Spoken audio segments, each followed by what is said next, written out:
Okay, we are on to PS10 now. That's due at the end of the week. And as I've told you, after PS10, there's just one more, PS11. That'll come out the end of this week. And you'll have the rest of the semester, which will be 3 weeks to work on it. There will be checkpoints along the way, intermediate due dates. And on that assignment, you can work with a partner if you choose. Okay? You got a question? So, if you're working with a partner and you might have to take the late day, does it count for like both people, the late day? Oh, he's asking about how late days work with partners. So, yeah, as long as one of you has a late day, you can use it. But only for the final deadline, not for the intermediate deadlines. Okay? So that's coming up. It's not an expectation that you work with a partner. It's not like there'll be too much work for one person to do. It's just an option I want to give you. So if you don't feel like working with a partner, don't feel like you're compelled to. In 2420, if you go into 2420, you will be compelled to work with partners, multiple partners during the semester. So this might be a good way to try out a partner, see if you work well together. Any questions about that? Yeah. Do we need to let you know if you've chosen a partner? Yeah. So he's asked, do you need to let me know if you're going to work with a partner? That'll be the first deadline. So the first piece of the assignment will be to let me know if you're. All you have to let me know: are you working alone or are you working with a partner?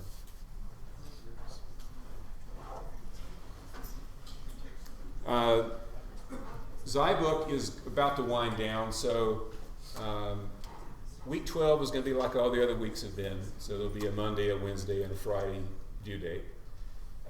After this week, which is week 12, there won't be any more challenge assignments on Fridays, and there'll be no more participation ones on Wednesdays. There'll just be the 3 Mondays.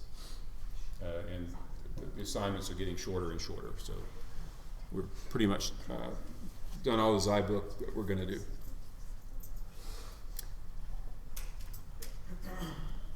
Now, with PS10, when you get started on PS10, you have to create an empty project. That's something you haven't done all semester. I've given you starting points for everything. And I'm doing that for 2 reasons. One is, one reason is it's good to know how to create a project without using the CPM. And second of all, the instructor for 2420 gets kind of annoyed when the students show up in 2420 and don't know how to create a project from scratch because she doesn't use the CPM. So this year, I want to make sure that you've all at least created one Java project from scratch. Now, having said that, you can still use a CPM to create a blank project. You can go to File, New, Canvas Project, pick the course, go to Next, and then create a blank project. And the advantage of doing it that way is you'll get the same formatting rules built into the project that you're used to.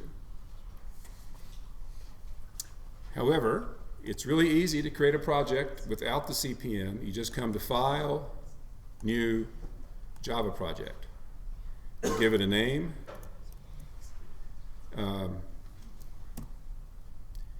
You got some options here that don't really matter. They matter, but you just take the defaults. You go to Next, and you need to pay attention right down here. It says create module info.java file. You don't want to do that. I noticed someone had submitted a project to PS10 already, and it wasn't accepted. And the reason was because the project had that module info.java file. So starting with Java 9, they introduced a module system into the language that we haven't been using, and which Gradescope isn't expecting to see. So if you create an empty project in 1410, don't create a module info.java file. That sort of changes the way the project's packaged, or the resulting product is packaged. Now, if you have done that already,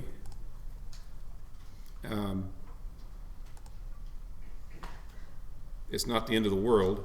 You just need to come down here and delete that module.info.java file. And then all is good. So if you have weird errors when you try to submit to Gradescope, that may be the problem. And just get rid of it. I don't know what the expectations are in 2420 for that file, so I'll leave that to Professor Parker. Okay. So any questions about that, or Gradescope, or not Gradescope, Zybook or anything? Yeah. So if we create one from scratch, we'll still have the CS1410 library access, or? Okay, if you create it from scratch, it will not have the formatting rules for 1410. It won't have the 1410 library, but you don't need that for PS10. To bring up the dialog boxes, you should use JOption pane dot show message dialog instead of the CS1410 versions. Yeah. What's the history behind foo? The history behind foo? Yeah. Well, the history is for foobar. So for whatever reason, foobar was an acronym that came out of World War II, F-U-B-A-R, which meant something like fouled up beyond all reason. That's the sanitizing version of it. And you'd have to look in the Hacker's Dictionary to find out how it got turned into F-O-O-B-A-R. But foo and bar since then, probably since the 60s, have been commonly used for just when you got to think of a name real fast, like a name for a method or a project, you just say foo or bar or foo bar. I don't really know the history. Anything else? Okay, so let me find my project here. We're going to talk today about, we're going to build on what you already know about inheritance and interfaces. And the way I'm going to do that is by talking about a few projects that you're already familiar with. So the first one I'm going to start with is the mobile project you did for the assignment last week. Okay? And this was the class. We have these instance variables, is Bob, which tells you whether something's a Bob or not. We have wait, we have left link, we have right link. So you're familiar with all that. We have the left submobile and the right submobile. We have a couple of constructors, some formatting constants, this display method which draws things. And you had to implement some of the methods. So I've left some of them unimplemented, so we can just start by implementing them. So if we want to know the total weight of all the Bobs in the mobile, we write a method like this. If we're dealing with a Bob, we return weight. What is it we return if we're dealing with a rod, not a Bob? Right. You just get the weight of the left submobile and the right submobile and add them together. So it's left dot weight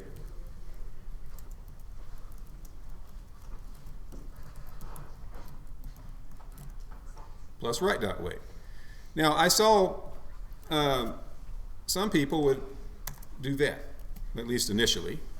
So instead of calling the wait method, they were accessing the wait instance variable. Now why doesn't that work? Because it works up here. We return wait there, but it doesn't work down here. So what's the deal? Why is it not working? Yeah? Is it because you're not getting the recursion if you do it that way? He says, is it because you're not getting the recursion that way? That's true. You're not making a recursive call here. You're accessing instance variables. Yeah? Isn't it looking for an instance variable where there's an object? Well, this will compile and run.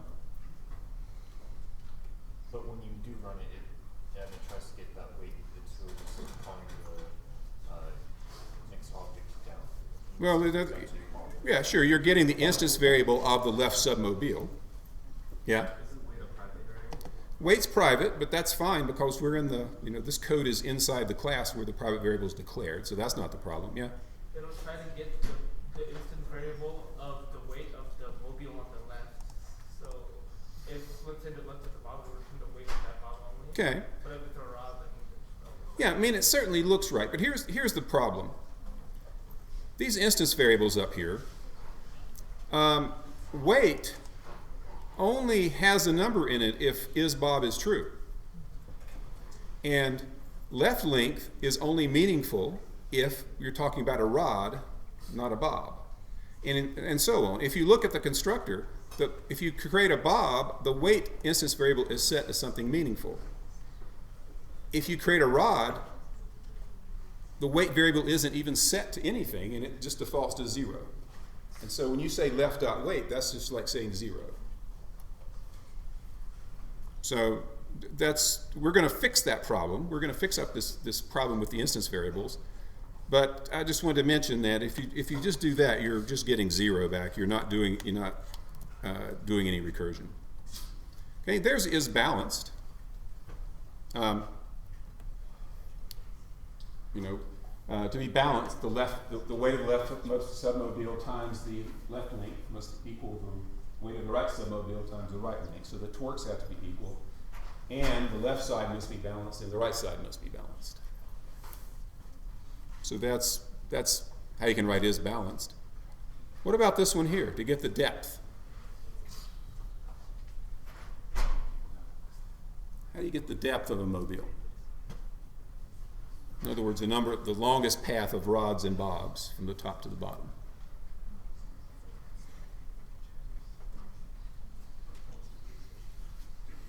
What do we return besides, 0 is not the right thing to return. Okay? Do we use accumulation or do we use recursion to get accumulation of it? Yeah, there's no loop required here, since it's just a binary tree, not a file system. But sure, yeah, we got to find the larger of the depth of the left subtree plus the depth of the right subtree. Math. That didn't quite work out. Math.max, not plus. The max of those two things, and then we got to add 1 to account for the rod we're currently looking at. So it's 1 more than the maximum depth of the two subtrees. Okay? Does that make sense? Grades were really high on this, so I know that almost all of you got it right. So I think the median grade may have been the perfect score, which means at least half the class got it right. There's the bob count method. So to count the bobs, if you're talking about a bob, it counts as 1 bob. Otherwise, you add up the number of bobs on the left, the number of bobs on the right. What about rod count? If you're counting rods. Yeah? Essentially the same as bob count, but you return 0 instead of 1. Okay, you return 0 in the base case. What about in the recursive case?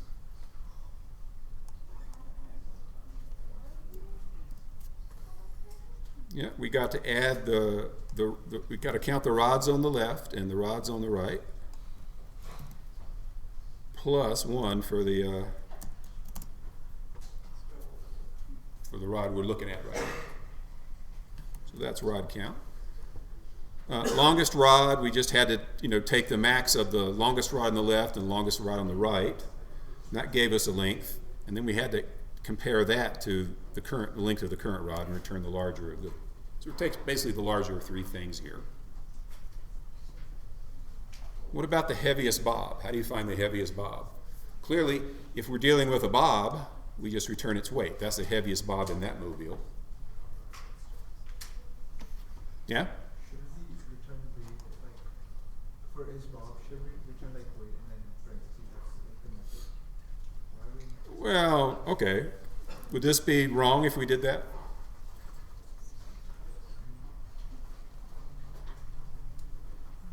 Well, let's see. If it's a bob and we call the weight method, well, here's the weight method, and it just returns weight.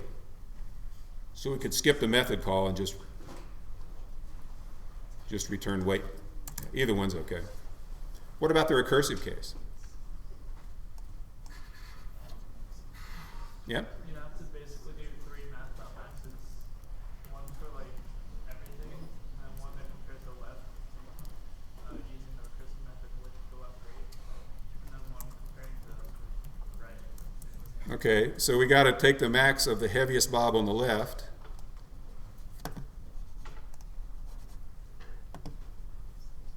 and the heaviest bob on the right.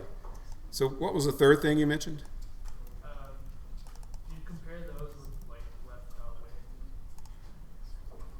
with left.weight, when you say left.weight, do you mean left.weight? Or, okay. Left.weight is just going to be 0. So, yeah, you really don't need to look at it, and it's not going to cause any harm if you do. But. Okay, so these implementations are straightforward once you understand how to think about it. But are there any questions about them before I go any further? Yeah? I noticed that when I did the depth, I didn't use the max. I did if else, if and else to do it. Well, yeah, if you don't use max, but you can, if you use an if, you get the same answer. Oh. Yeah. Just turned out a lot of these work with max. So.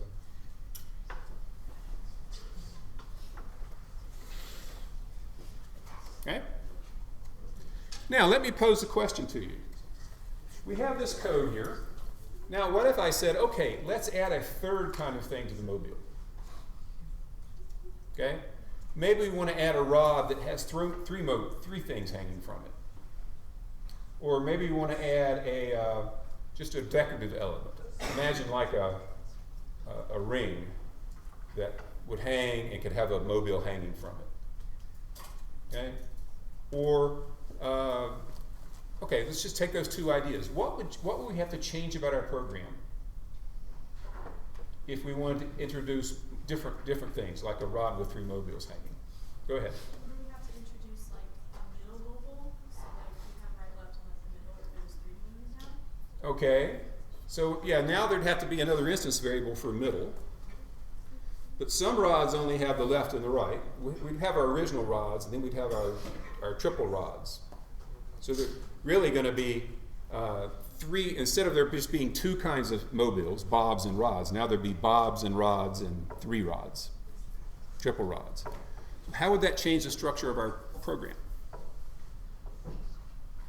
What would, how would it change heaviest bob right here? Go ahead. You couldn't always rely on there being a left bob and a right bob. There's some variance there. And so it has to be more similar to probably the file systems. Okay. So let me be more specific. Would all of our methods now still have if else? If it's a bob, do one thing. If it's not, do another thing. If we had 3 very different kinds of things that could be inside a mobile, what would change in the structure of each method?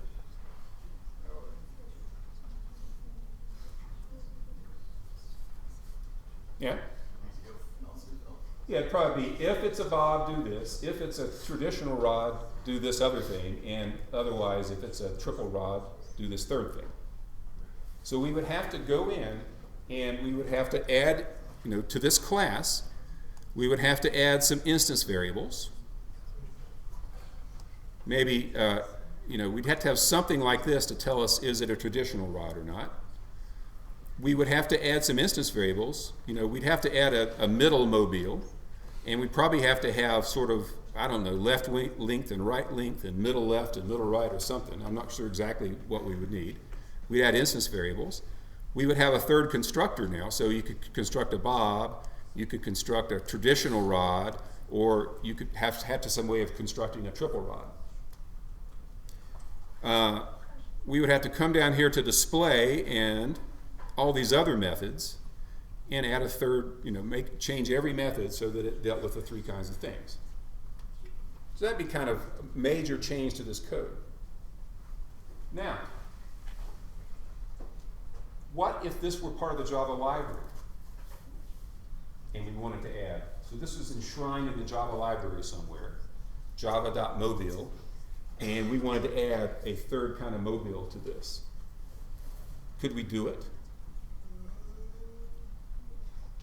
Yeah?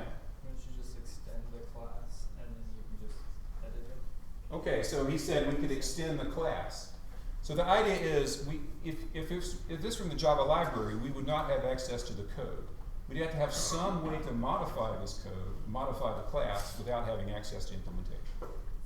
And that's what we're going to think about for a while today, is how could we structure this to make it easier to add new kinds of things to the mobile, so that we'd be able to avoid going in and have to modify the code. So I'm going to show you a different version of the mobile class. And you'll see what I mean. So what I've done, here's mobile.java. And you'll notice I have made mobile be an interface. So instead of mobile being a class that contains all the code for both bobs and rods, I've made it an interface. Now, a couple things you can put into an interface. I didn't mention this last week, but you can put constants into an interface. And I just stuck them here because these constants are shared by the other code we're going to write. So it's a convenient place to put the constants, but it's not my main point. Look what else this contains. What do you see when you look at this interface here?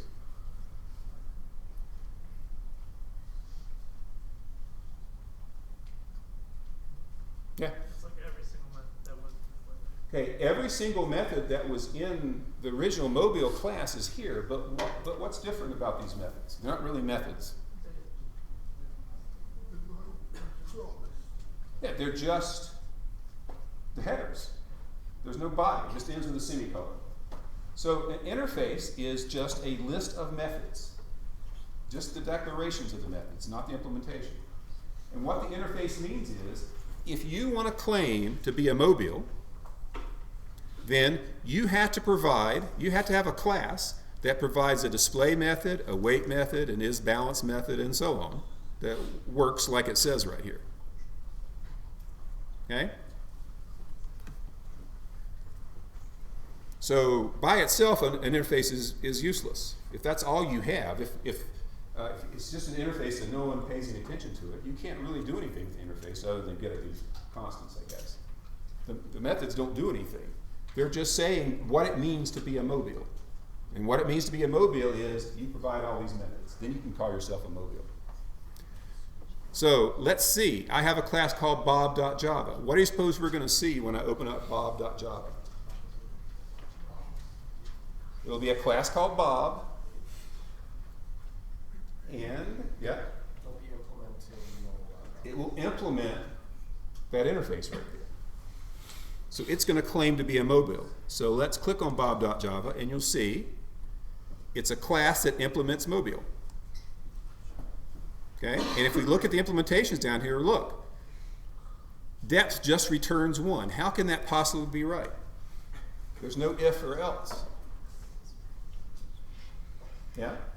Well, there aren't any other elements to the Bob, it's just the Bob. Yeah. You know, now, before we sort of had, our mobile class had used the instance variables in 2 different ways. Sometimes a mobile object represented a Bob, and sometimes implement a rod.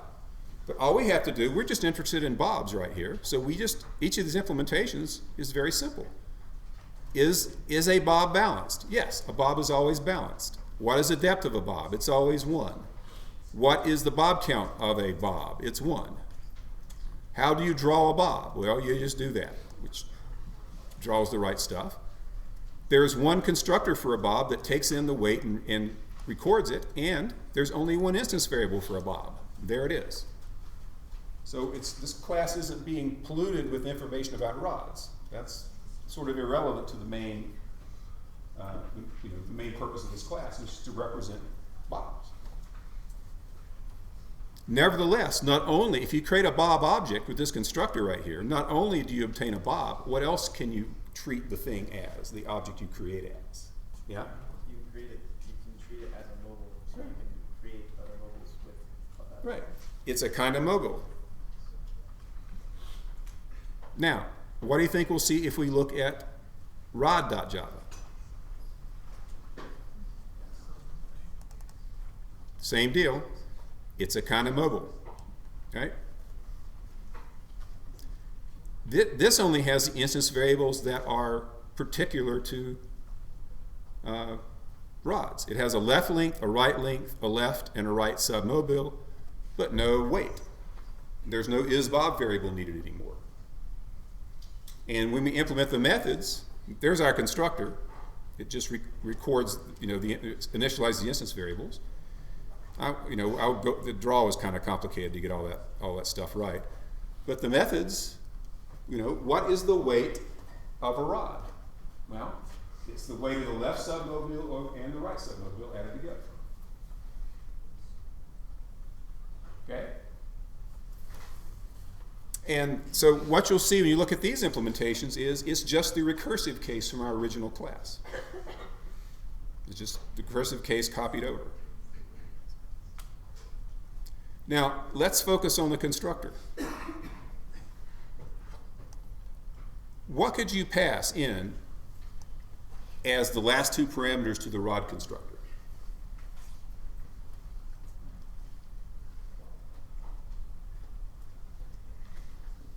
Yep. Any object that is implementing the mobile class. Right. Any object that implements the mobile interface. Yeah. Okay?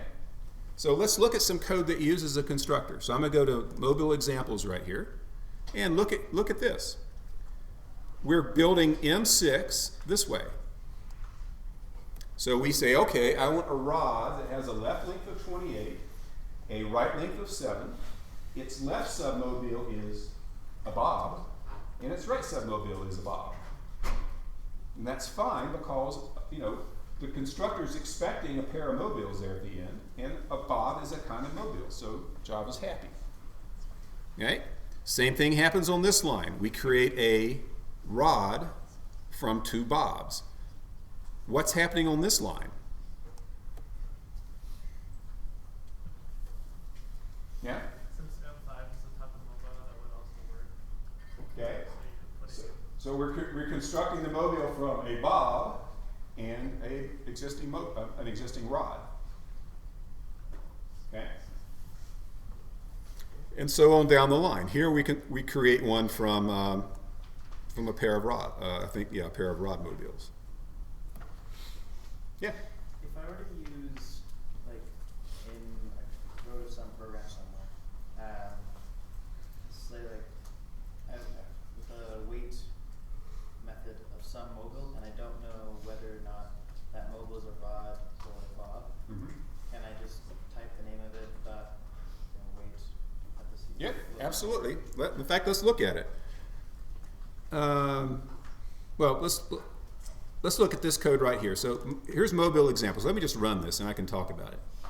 Okay, so there's a visualization of, it's a little bit hard to see, so I'm going to turn some more lights off. That's the thing we just constructed. So if you had, let's focus on this top level mobile. And suppose you called mobile.weight on it. I'm sorry. Let's call it M. The top level mobile is M. Suppose you called M.weight. Well, there are two weight methods. There's a weight method in the mobile, in the rod class, and there's a weight method in the bob class. Which are we calling?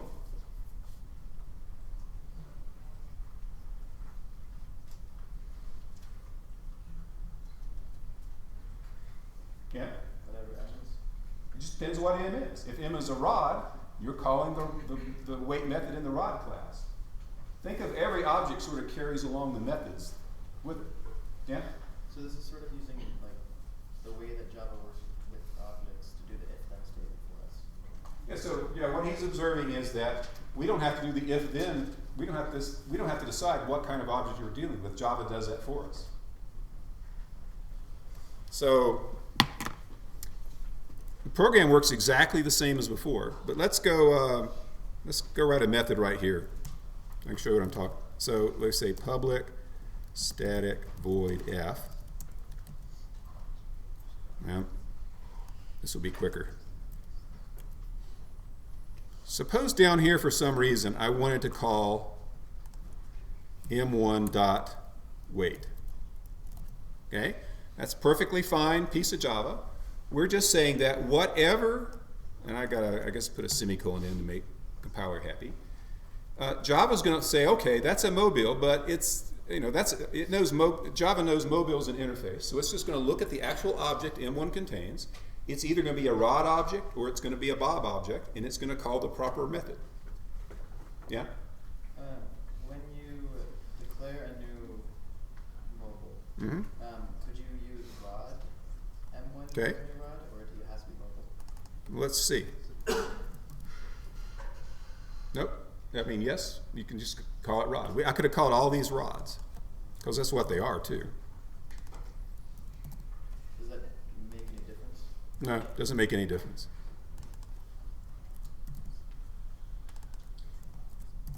Okay, I could do that, but actually I got a reason I don't want to do that, so I'll turn it back. Now, what if I do this? So, is that okay to store a Bob object into a mobile variable? Sure, because a Bob is a kind of mobile. Now, what happens when I say if I say m1.wait here? What code gets executed behind the scenes? It's the same code as before. I did m1.wait, I did m1.wait, and yet it's two very different method calls. This one here, we're asking for the object that's actually contained in that variable is a rod, and so we're calling the wait method on the rod. Down here, the object that's now contained in M1 is a Bob, and so here we're calling the wait method for Bobs. Yeah? What if you put Bob on one would that break? If I did what? If instead of saying mobile, you said, like up in the declaration, you said Bob, would that break it? Okay, so if I replace this, if I declare this as a Bob, or rod, I'll say, yeah, we get a problem now, because you cannot store a Bob object into a rod variable. A Bob is not a kind of rod. That's why I changed them all back to mobiles in the first place. A Bob is a Bob, and it's also a mobile. It's not a rod.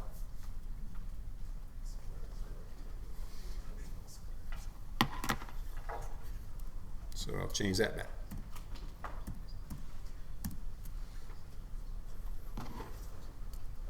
Right? So it takes a while to grapple with this and figure out what's going on. But just realize that an object, in addition to containing its instance variables, an object contains a reference to the class that was used to create the object. So when I create a rod object, it'll have a reference to the rod class. And if I create a Bob object, it'll have a reference to the Bob class. And when you invoke a method on an object, Java says, okay, what class does this thing belong to? It follows the reference to the class and finds the method and invokes it. So that's how it's deciding. It has to look at the object to decide which wait method to execute. Okay, so that's a good example of the power of interfaces. We're going to see something else, even more powerful idea, but let's see what we've accomplished so far. We have, because of the interface, we can, the Bob class is very simple. It only has the one instance variable. We're not burdened with the extra instance variables that had no meaning for Bobs.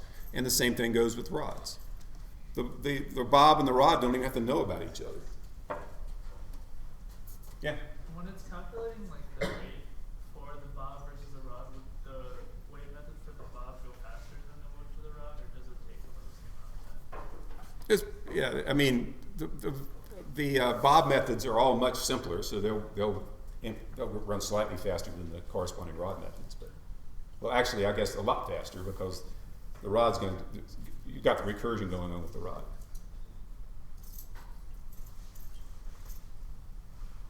Okay, any other questions? You'll see this again in the lab tomorrow, and you'll see it again for the next 2 weeks in other lectures and other places. And so if you don't quite get it yet, don't give up. Keep trying to understand. Now, let me show you another thing. If we go here to mobile examples,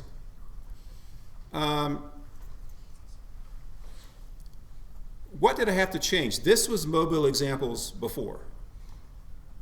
So I just said M6 is new mobile, blah, blah, blah. And this is the version that uses the interfaced mobile. What's different about it?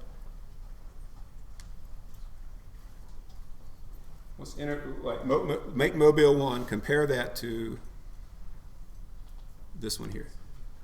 In fact, I'll make it easy to compare. So there's the one on the left and one on the right. So what's the difference between these two? Instead of being composed of mobiles, it's now composed of rods and bobs. Right. So there's no longer a constructor.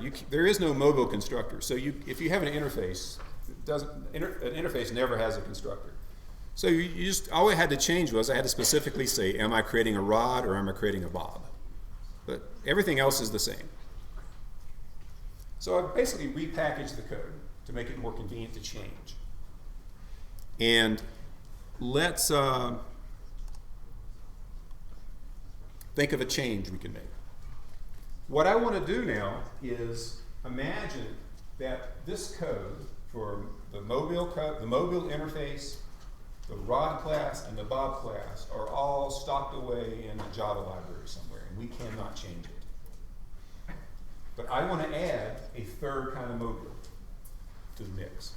And to keep it simple, I'm not going to do one of these rods with 3 mobiles hanging from it. I'm just going to make what I'll call a ring. So a ring is just imagine a circle that can hang just like a bob, but in addition it could have something hanging from it. So it's just a decorative element. But it has a weight.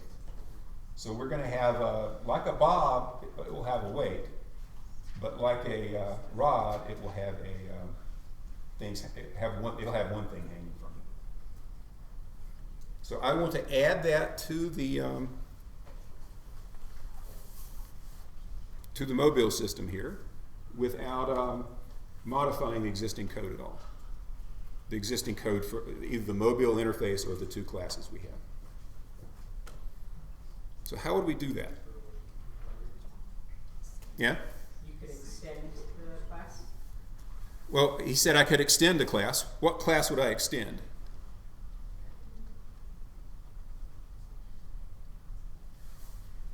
I mean, there are only 2 classes, so I can either extend the rod class or I could extend the mobile class, the bob class. But the problem is a ring is not like a rod, it's not like a bob. But let me show you an example where extension would make sense. Suppose I would like to have a class called RedBob. And a RedBob is just like a bob, except when you paint it, it's red. When it displays on the screen, it's red. Okay? Now, when you find yourself saying, just like an existing class, but red, or just like an existing class, but some difference, that's when you think about inheritance. So I want to show you 2 things. I want to show you how to put a RedBob into the system without modifying the existing Bob code at all, and how to put this new circle class in without modifying the existing code at all. So those are my 2 goals. One will involve implementing an interface. The other will involve extending an existing class. So let's take a quick break, and I'll show you how to do these 2 things.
Okay, so my first goal is to create a ring class.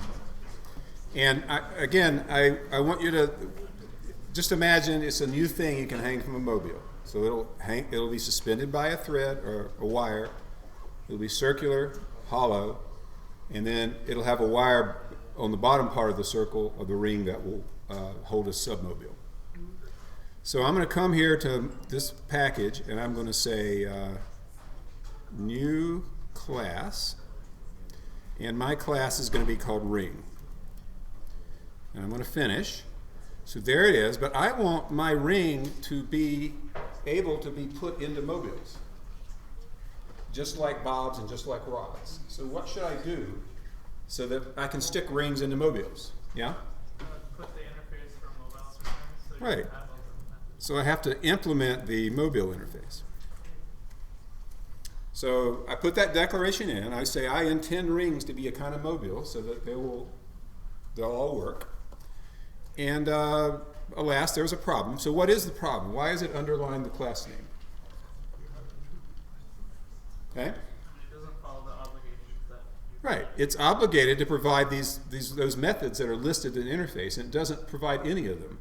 So I'm going to click here, Add Unimplemented Methods. Now, of course, you could do it without Eclipse. You could just type them all in, but it's nice that you don't have to type all this stuff in. So this provides all the methods that we have to implement. Now, I've never talked about that. That's called an annotation, that @ sign thing, and that's just saying that this display method overrides something else. In the case of an interface, it's just your way of saying I intend this to be overriding a method from be implementing a method from the mobile interface, and that's you do that because if you mess up and call something the wrong name, it's going to tell you, oh, you're not overriding anything. It's just a sanity check. It's actually not required by Java, but that's what it's for. Okay, what else do we have to have in this class besides all these methods that we have yet to implement?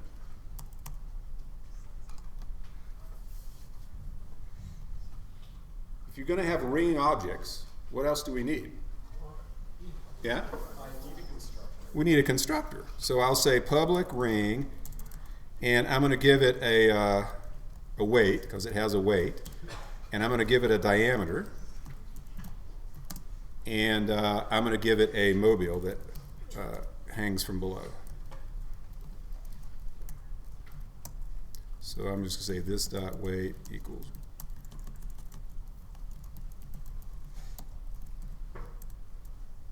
that. I'll show you something else. Let's just declare them private.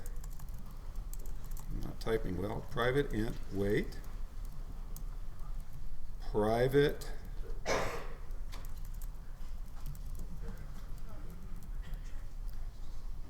int diameter.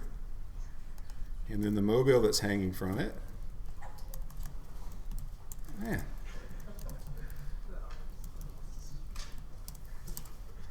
All right, that's good. And now I want to add a constructor. So see if I can remember how to do this. I'm going to go to source, and I'm going to say generate constructor using fields. And it says that, and I say generate, and it writes the method, it writes the constructor for me. So I didn't have to type all that stuff. Isn't that nice? So you just declare the instance variables, and it will write a constructor that takes the right parameters, initializes the instance variables. Yeah? What does super do? I'll talk about super a little bit later. So for now, let's pretend you didn't see super. Okay, so now we can construct this thing, and it'll have a weight and a diameter mobile. All it remains is to implement the methods. So let's do that. What's the weight of a ring?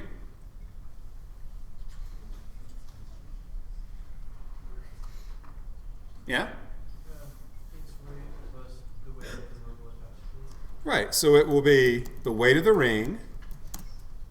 Remember, rods didn't have weights, and bobs did. So it's the weight of the ring plus the weight of the mobile that's hanging below it. And that would be the weight of of a ring. Okay? Under what circumstances is a ring balanced?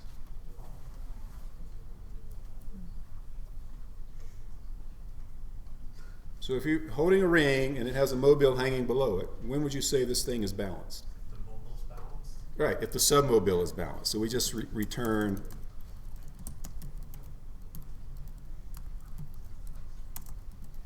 whatever's hanging below us had better be balanced. Now notice the mobile stored in this instance variable could be another ring, it could be a bob, it could be a rod. It doesn't matter. How does Java know that whether this thing here is a rod, a bob, or a ring, it's going to have an isBalance method?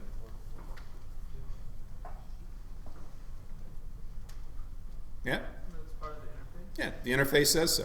Yeah. Okay. What about the depth of a ring mobile? We'd have to change, we'd have to elaborate a bit the definition of what the depth means, but let's just say the depth is just the ring counts as a level of the mobile, just like a rod does or a bob does. So what would be the depth of a ring mobile? Just be 1 plus the depth of the mobile. Right. 1 plus that. This isn't too hard. And notice we're not having to modify any of the existing code. Bob count.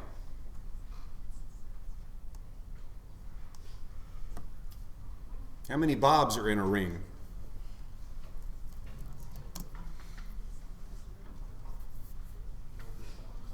Yeah. None in the ring itself, but there may be some down below, or there definitely going to be some, so we'll just do that. The same comment applies to rod count. There's no rod in the ring. The submobile may have some. Longest rod, same thing. We'll just pass the buck to the sub thing here. Longest rod. And heaviest bob works out to be the same way too.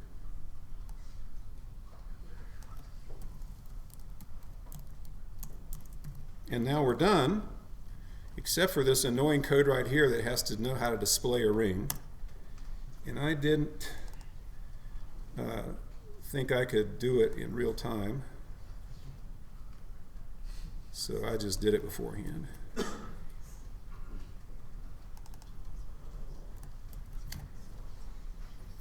And I'm going to have to do a little bit of importing here.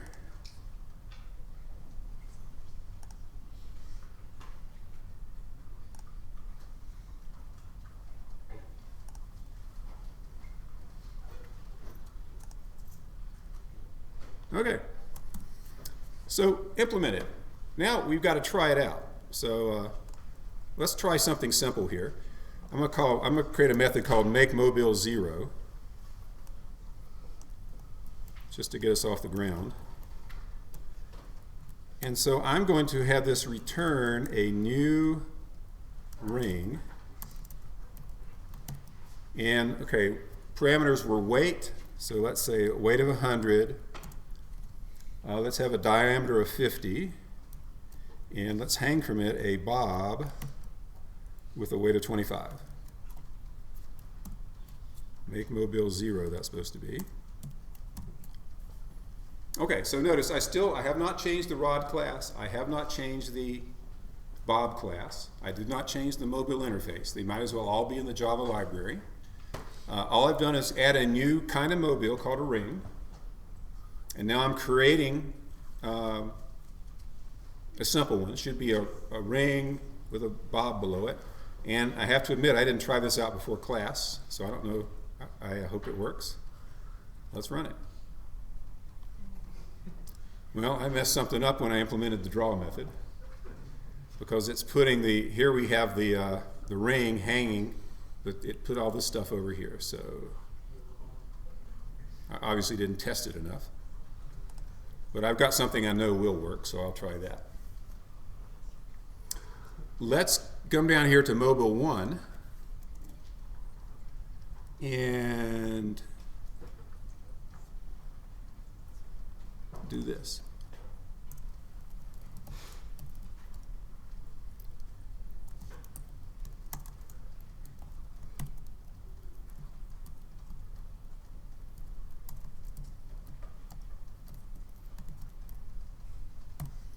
So I'm going to create a new ring.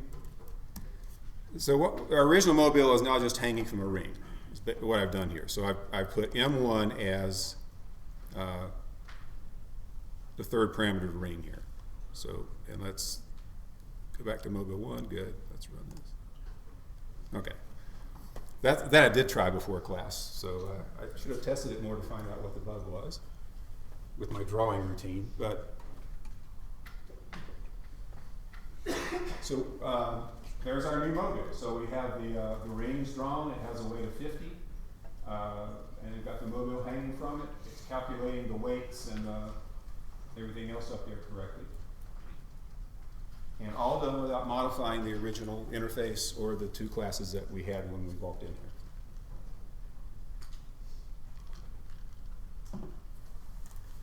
I don't know about you, but I think it's pretty cool. And I think one reason I think that is this type of, this did not exist in programming languages when I was in graduate school.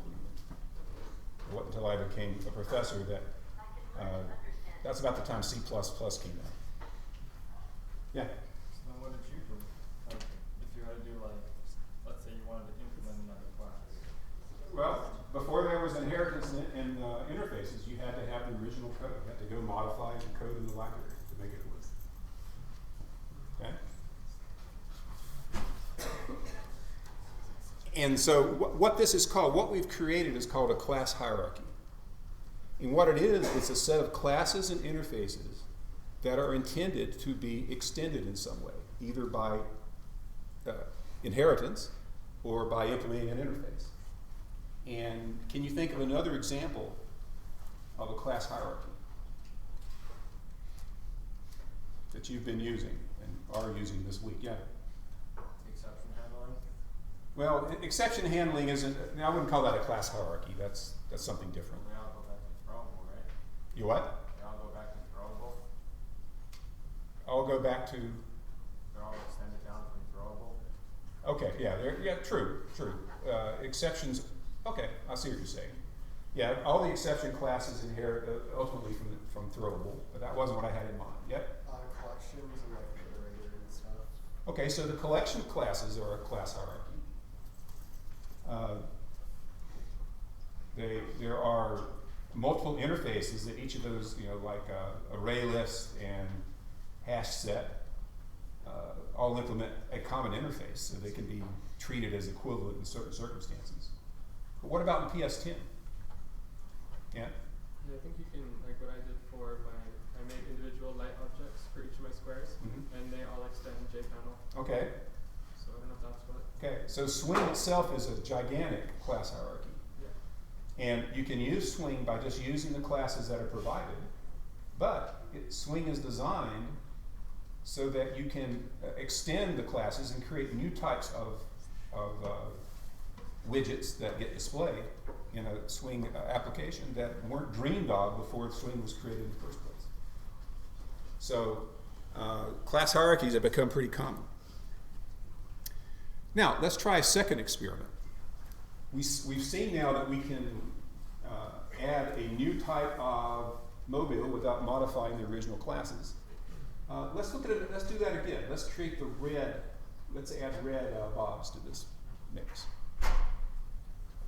So in that case, I mean, one way we could create RedBobs is we could just create a RedBob class, have it implement. In fact, let's do that. Rather than speculate, why don't we do this? I'm going to go to Mobiles 2 here. I'm going to say New Class. I'm going to say RedBob. And then I'm going to say Implement Mobile. Okay? And then I'm going to go here and I'm going to say, okay.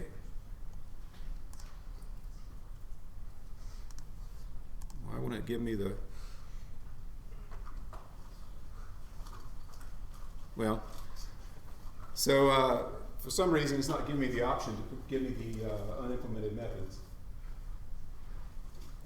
But suppose it did give me the option. I can't figure out why it won't right now. We'd have a lot of coding to do. How different would the implementation from of RedBob be from the Bob class? Would the depth method be any different?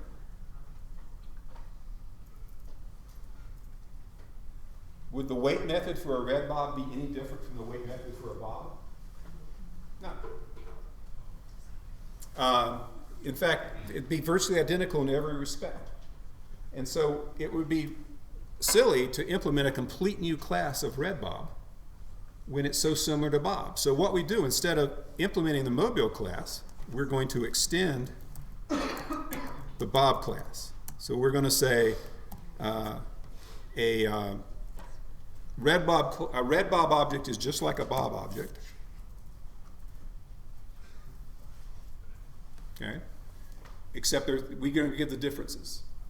So in the old days, before there was inheritance, if you wanted to create a class just like Bob, but slightly different, what you would do is you'd go get the code for the Bob class and make some modifications to it.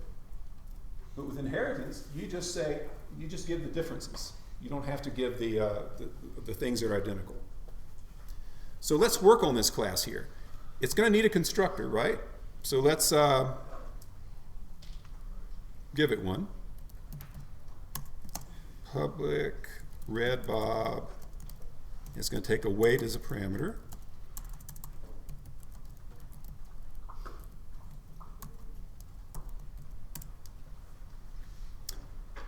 Now, what should we do with this weight? What should the constructor do with it?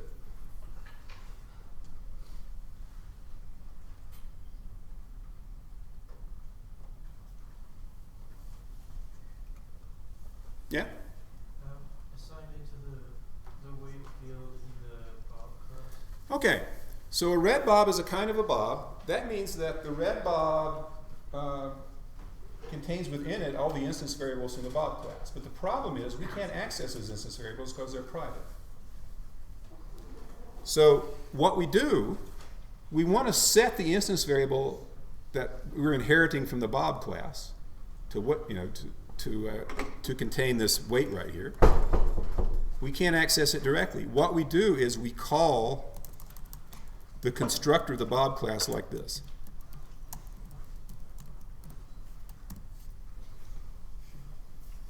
So the first statement in a constructor of a derived class needs to be a call to a constructor of the base class.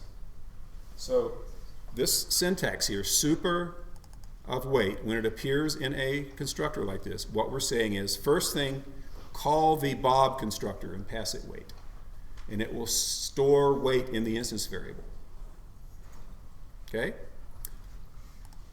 And that's all we need to do with this constructor. Now, if that's all we did, RedBob is essentially identical to Bob. And we could start using it. So we could come back to my this mobile example here, and let's change this to a RedBob. Okay? Now, we didn't say a RedBob was a kind of mobile. We didn't say it implemented the mobile interface. So why is it allowed here?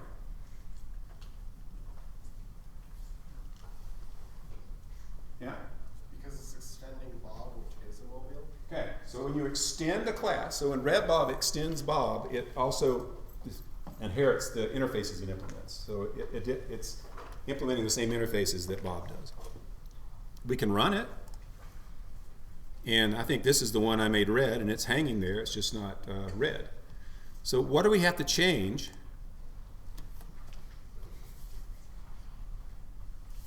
to make it red? To make RedBob actually color things. We don't have to change the depth method. We don't have to change the isVals method. We inherited all those methods, and they work just fine. What's the method we have to change? Graphics.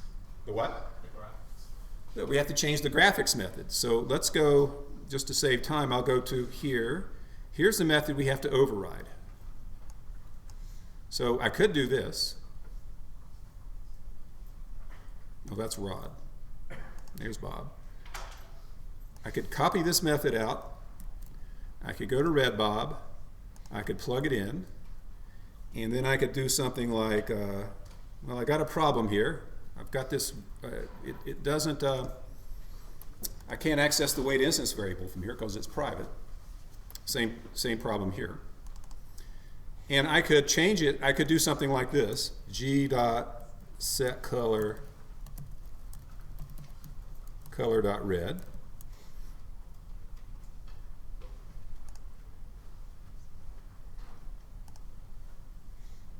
I could do that, and then I've put in a new version of display, except it does red.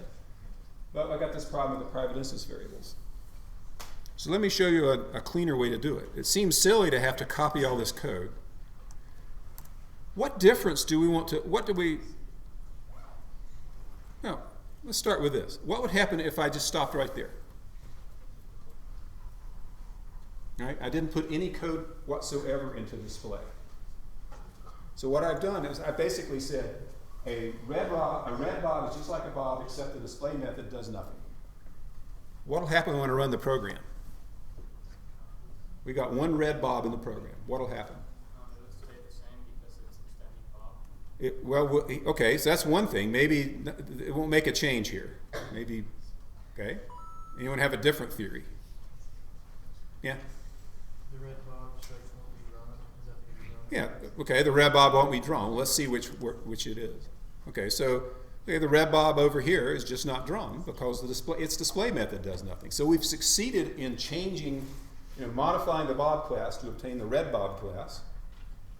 But the change we made says nothing is drawn. All right? Now, you can do this. This is another use of that super keyword. What do you suppose super.display is? Yeah? Calling the display method from the bob. Right, so we're overriding the display method, but if I say super.display, I can call the original display method that we're overriding. So what will happen if I run it now? It'll just be a normal bob. It's kind of pointless to override a method and all it does is call the original method. That's what I'm saying there. It draws it just fine over here. Now, can you think of a way to make it red without writing very much code? Yeah? G.setColor. Right. We'll do g.setColor here. So before we call super.display, we'll set the graphics object so it's using red as its color. Then we'll call super.display.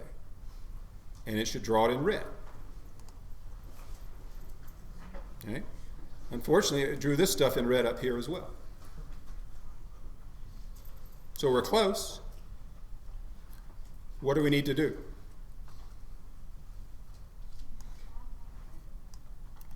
I think someone said the right thing. We just change it back to black when we're done. Okay? So we change the graphics to use red. We then we call the original display method that we're overriding, and then we change the color back to black. And there it is. So I was able to add this new type of, yet a fourth kind of mobile with very little coding. I just had to write the constructor that passes the buck to the, you don't inherit constructors, so you have to write your own constructor. But we call the base class constructor, and then I had to override the display method, and I'm able to do that without writing very much code at all. Yeah? Is there a way to, if you're extending a class which extends another class, is there like super of super? Is there a way you can go further back? Yeah, there's no super. Okay. So the base class, though, the Bob class could call super. Right. Yeah. You can only call, there's no like grand super or great grand super or anything like that. Now, what if instead of being RedBob, let's rename this, and we'll call it Highlighted Bob. Oh man, it wants to be slow about that.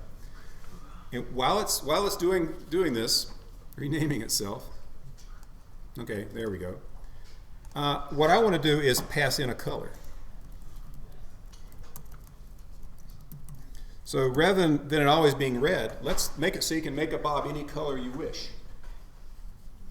What am I going to have to change about this code to make it so that it won't always color red. It'll color whatever color we pass into the constructor.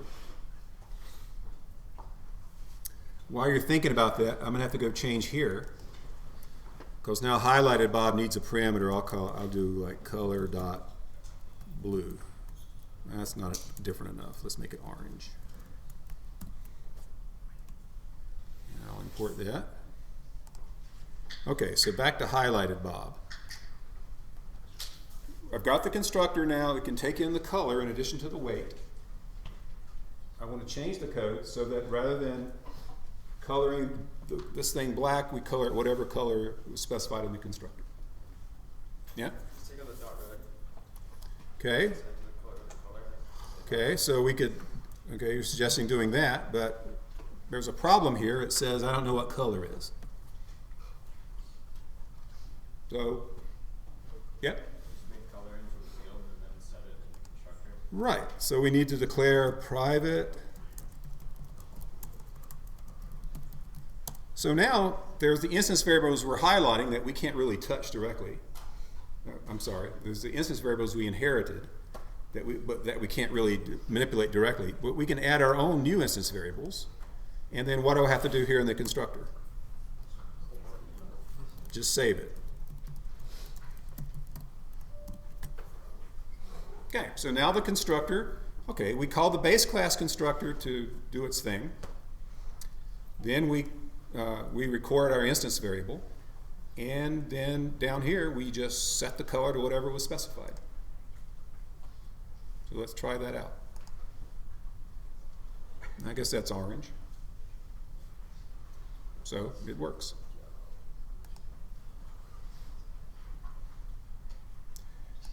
Now here's a fine point, just to emphasize it. You might think that would be harmless, but for technical reasons you can't do that. If you call super, or you have to call super, it has to come first.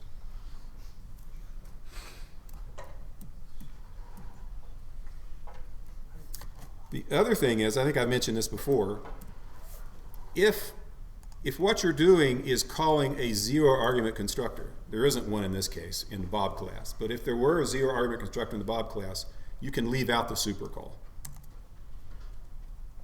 But since and it's automatically put in for you. So there's always one there whether you say so or not. But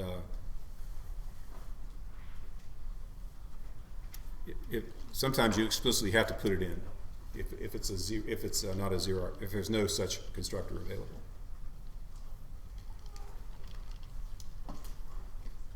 All right, so let's try to put this together. What is it that made it possible to let's go back to the original example, the ring class. What made it possible to add a completely different type of mobile into this system and get it to display and get it to interact with all the methods without having to change any of the original code? What was the key idea? Yeah? Implementing an interface. So writing an interface and then having classes implement it. So that's a very common thing you see in an inheritance hierarchy. What was the thing that made it possible to not create a completely different kind of element, but one that was just slightly different? To create it without having to write a ton of code. So that's extending or inheriting. So both are ways of structuring classes. If you've got to make something, sometimes you make something completely different, sometimes you make something slightly different. Slightly different is where you'd use inheritance. Now, in the time I have left, let me show you. I mentioned that Slate was, not Slate, Swing is a inheritance hierarchy. So let's look at the, this is the C4 display class that I gave you when you did the C4 board class as an assignment. Let's look and see where it uses inheritance and interfaces. So look right here. What's going on with a C4 display?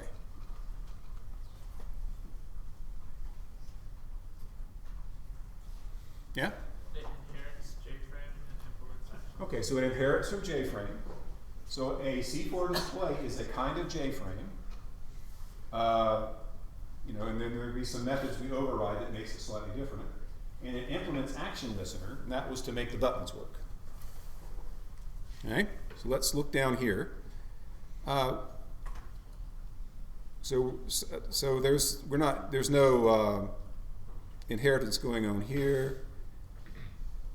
Okay, good. Okay, now the main portion. Let me scroll down here. The main portion of the board that has the 7 by 6 grid of Connect 4 elements. I created I created a class called board and had it extend JPanel and implement mouse listener. So that's another example of inheritance. I said a board is just like a JPanel except, and then I gave some differences down below. Okay, and I want you to look right here.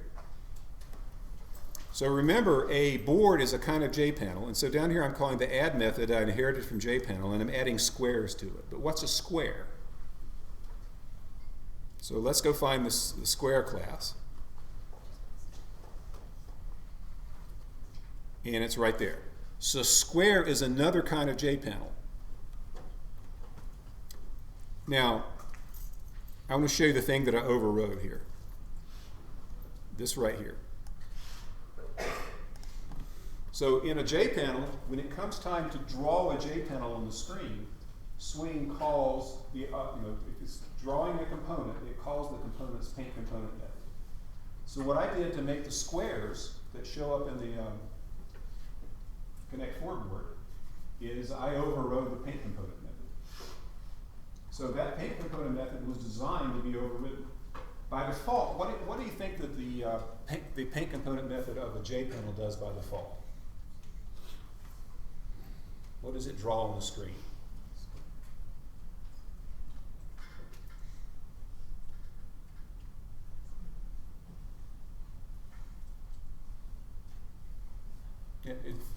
I'm not sure it draws anything. It may draw a background, but nothing. There's nothing. That's most of what it draws. What does this one draw?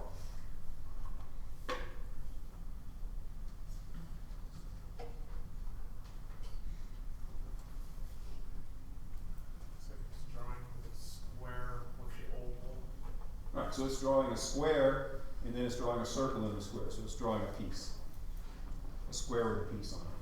And I would guess that I'm not sure what happens when there isn't a piece in the square. But anyway. Okay?